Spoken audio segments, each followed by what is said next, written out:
올해 4월에 BMW 동성모터스 해운대 지점에서 9천여만 원에 달하는 BMW 630i GT 모델 전시차를 새 차로 둔갑해 판매하다 판매자에게 걸린 사건이 있었죠. 이 밖에도 주행거리가 80km밖에 되지 않은 벤츠 S클래스 신차에서 스테빌라이저 링크가 빠지는 문제가 발생했지만 운전자의 부주의로 무마하는 벤츠 측의 대응 등의 수입 제조사들의 만행들이 이어지고 있는데요. 그런데 벤츠 BMW에 이어 외제차는 다 그렇습니다 라는 하나의 어록을 추가시킨 제조사가 있어 화제를 모으고 있습니다.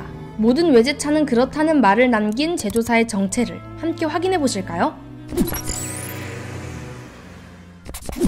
국산차란 국내에서 생산한 자동차를 가리키는 단어로, 즉 한국에 본사를 둔 자동차 제조사가 만든 것이라고 해도 해외 공장에서 생산한 것을 들여와 파는 경우는 엄밀히 말하면 수입차가 되는 거고, 반대로 해외 제조사가 국내에 공장을 세워 차를 만들면 국산차가 되는 겁니다. 하지만 일반적으로 소비자들은 국산차의 뜻을 한국 국적의 자동차 기업이 생산한 모든 차로 생각하기에 이런 혼동이 발생하고 있죠. 이에 한국 GM과 르노 삼성이 국내 자동차 시장에서 살아남기 위해 택한 방법은 해외에서 생산 및 판매 중인 차종을 국내로 들여와 판매하거나 해당 차종을 국내에서 생산해 판매하는 것이죠. 그 중에서도 르노 삼성은 지난해 8월 국내의 소형 전기차인 르노 조에 모델을 가져와 판매하기 시작했는데요. 르노 삼성차의 차량 생산 기지는 비록 부산광역시였지만 조에는 르노 포랑스 플랭 공장에서 생산한 후 한국에 들어오기 때문에 엄연한 수입차였죠. 이렇게 최근 보배드림에는 수입차를 구매했다는 한 회원의 게시글이 올라왔는데요. 작성자가 구매한 차는 르노 조의 인텐스 모델로 가장 최상위 트림이었죠.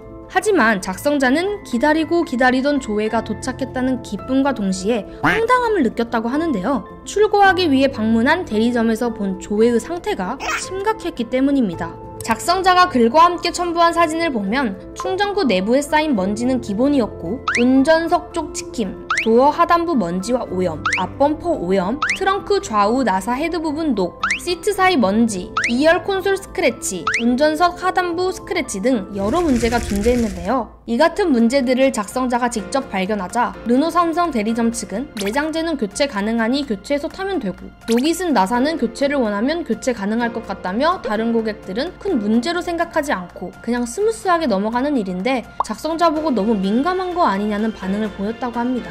작성자는 대리점 측에서 본인들을 믿고 맡겨달라고 해 차량이 탁송됐을 때 직접 확인해보지 않았다고 하는데요. 그래서 이미 조회의 상태를 확인했을 땐 번호판을 부착하고 썬팅 및 부대 설비 설치가 완료된 상태였던 터라 사실상 인수 거부는 이미 물 건너간 상황이었죠. 여기에 작성자는 해당 조회의 생산일자가 20년 9월로 국내에는 20년 말쯤 입항됐을 것으로 보이는데 지금까지 부산 하역장에 묵혀있던 차량을 보내준 것 아니냐고 대리점 점장에게 물었지만 점장은 외제차는 다 그렇다 라고 답변을 했다는데요. 이에 작성자는 만약 다른 분들은 이런 상태면 인수하실 건가요? 라며 보배 회원들의 도움을 요청했죠. 게시글을 확인한 네티즌들은 저 같아도 인수 거부, 새 차가 저 정도면 진짜 저도 거부, 생산 날짜까지는 괜찮지 않나? 하고 보다가 욕나옴이라며 작성자가 민감한 것이 아니란 반응을 보였는데요. 하지만 생산 날짜에 대해선 다른 의견을 내놓는 회원들도 있었습니다. 한 회원은 생산 날짜는 별로 신경 안 쓰시는 게 좋아요. 특히나 수입차는 엄청난 인기 차종 아니면 인증 때문에 묵혀있다 들어오는 게 부지기수거든요. 라며 먼지나 녹이 난 볼트들은 하자라고 하기보단 딜러가 신경 쓰지 않았다는 점을 꼽는 의견이 있었죠. 하지만 몇몇 회원들은 1차적으로 딜러들을 전적으로 믿은 작성자의 잘못을 지적하기도 했는데요. 탁송 내렸으면 직접 확인하고서 진행하는 게 정상이다 라며 작성자의 안일한 대처를 잘못으로 꼽았죠. 그런데 대리점 점장이 말한 수입차는 원래 다 이렇다 라는 말은 어떤 뜻이었을까요? 네티즌들은 이를 두고 PDI 센터에서 상품화 작업을 제대로 하지 않고서 발생한 문제로 보는 의견이 많았는데요. PDI 센터란 인도전 검사의 약자로 대부분의 수입차는 소비자에게 인도전 PDI 센터를 거쳐 검사와 관리를 받게 되는데요.